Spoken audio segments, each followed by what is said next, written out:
você está tratando o pecado como se fosse normal? Essa é uma pergunta que talvez ninguém nunca tenha feito olhando nos seus olhos, mas que talvez Deus esteja tentando te fazer ouvir há muito tempo. Hoje a gente vive em uma época em que tudo pode. Tudo é aceitável, tudo é respeitável, tudo é liberdade de escolha. E aos poucos, quase imperceptivelmente, fomos normalizando aquilo que, diante de Deus, continua sendo abominação. Não é só a televisão, não é só a internet, não são só as redes sociais. É o coração da sociedade que está anestesiado, e talvez, sem perceber, o seu também. Sabe aquele erro que antes fazia você se sentir mal? Que gerava arrependimento quase imediato? Hoje talvez você até saiba que não é certo, mas sente normal. Já se acostumou, já chama de fraqueza. Já não se cobra tanto. A consciência não grita mais, só sussurra. E você aprendeu a abafar até esse sussurro. Fica comigo até o fim porque isso pode mudar sua forma de ver tudo. A Bíblia já tinha alertado a gente sobre isso.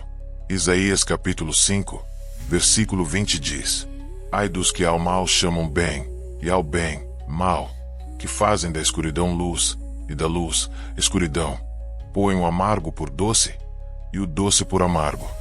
Parece escrito para hoje, né? Porque o que era vergonha, virou orgulho.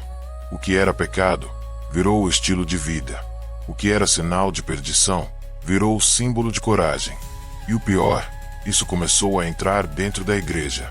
Não dentro do prédio, mas dentro das pessoas que dizem crer em Deus, mas vivem como se ele não existisse. Você já sentiu isso também? Gente que fala de Jesus, posta versículo, canta louvor, mas vive mergulhado em tudo aquilo que a cruz veio para libertar. Aí você olha e pensa, se todo mundo está fazendo, por que eu não?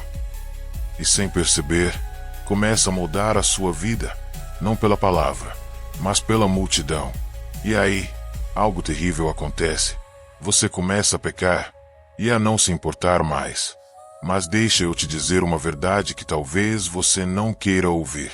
Pecado continua sendo pecado. Mesmo se você não sente mais culpa. Mesmo se a sociedade aplaude. Mesmo se você já se acostumou. Romanos capítulo 6, versículo 23 diz que o salário do pecado é a morte. E essa morte nem sempre vem de uma vez. Ela pode ser silenciosa.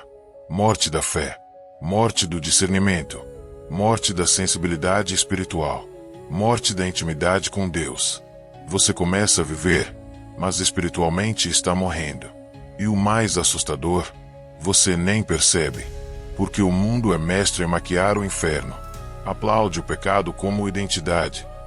Chama a luxúria de liberdade. Chama a arrogância de autoestima.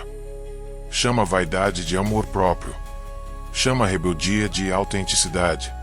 E o que é pior, isso vai parecendo tão bonito, tão moderno, tão evoluído, que até os filhos de Deus começam a se confundir. A palavra diz em Mateus capítulo 24, versículo 12: Por se multiplicar a iniquidade, o amor de muitos esfriará. Você percebe? O pecado aumenta, e o amor esfria. Não é coincidência, é consequência. Talvez você não odeie mais o pecado como antes.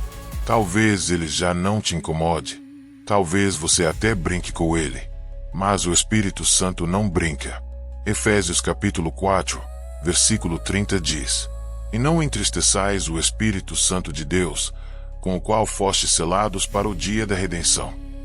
Cada vez que você faz algo que sabe que desagrada a Deus, mas ignora, você o entristece. E sabe qual o maior perigo de entristecer o Espírito? É que chega uma hora em que ele para de falar. Não porque desistiu de você, mas porque você se acostumou tanto a não ouvir, que ele respeita. E acredite, não existe silêncio mais doloroso do que o silêncio de Deus. Mas talvez, agora, algo dentro de você tenha começado a despertar. Uma lembrança, uma dor, uma verdade, porque apesar de tudo o que você tem feito, ou deixado de fazer, apesar das falhas, dos pecados escondidos, dos pactos silenciosos que fez com o mundo, Deus ainda está te chamando de volta. E Ele não está te chamando com o dedo em riste. Está te chamando com lágrimas nos olhos. Porque Ele te conhece. Ele sabe onde foi que a sua alma começou a se perder. Sabe quando foi que você começou a se afastar. Quando você parou de chorar pelos pecados e começou a justificá-los. A Bíblia é clara. Se dissermos que não temos pecado, enganamo-nos a nós mesmos. Isso está em 1 João capítulo 1, versículo 8. Ou seja, o problema não é o pecado em si. É o que você faz depois dele. Finge que não é nada. Racionaliza. Repete. Ou se arrepende de verdade. Hoje, tem muita gente falando sobre não julgar. Não julgue o próximo. Cada um tem sua verdade. Só Deus pode me julgar. E estão certos. Só que esquecem que Deus vai julgar mesmo. E o padrão dele não é o nosso achismo. É a palavra. Hebreus capítulo 4, versículo 12 diz: Porque a palavra de Deus é viva e eficaz, e mais penetrante do que espada alguma de dois gumes, e é apta para discernir os pensamentos e intenções do coração. Ou seja, Deus não julga só o que você faz, mas o porquê você faz. E isso desmonta qualquer justificativa humana. É por isso que esse vídeo não é uma acusação. É um convite. Um convite para voltar a sentir. Voltar a se importar. Voltar a chorar. Voltar a lutar contra o que você tem chamado de normal. Porque não é normal viver distante de Deus. Não é normal ignorar a Bíblia. Não é normal relativizar o pecado. Você foi chamado para viver uma vida que honra a cruz. Que não banaliza o sangue. Que não brinca com o Espírito Santo. A verdade é que o diabo não precisa te levar ao inferno de uma vez. Ele só precisa te convencer a não mudar. A continuar onde está. A achar que está tudo bem. Mas não está. Deus quer um arrependimento real. Não de palavras, mas de alma. Não de domingo, mas de todos os dias. Salmos capítulo 51, versículo 17 diz: Os sacrifícios para Deus são o espírito quebrantado, a um coração quebrantado e contrito. Não desprezarás, ó Deus. Deus não rejeita quem se arrepende de verdade. Deus não despreza quem volta com sinceridade.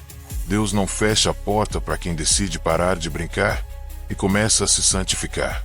Esse é o chamado de hoje. Para você. Não para mudar tudo da noite pro dia, mas para dar o primeiro passo.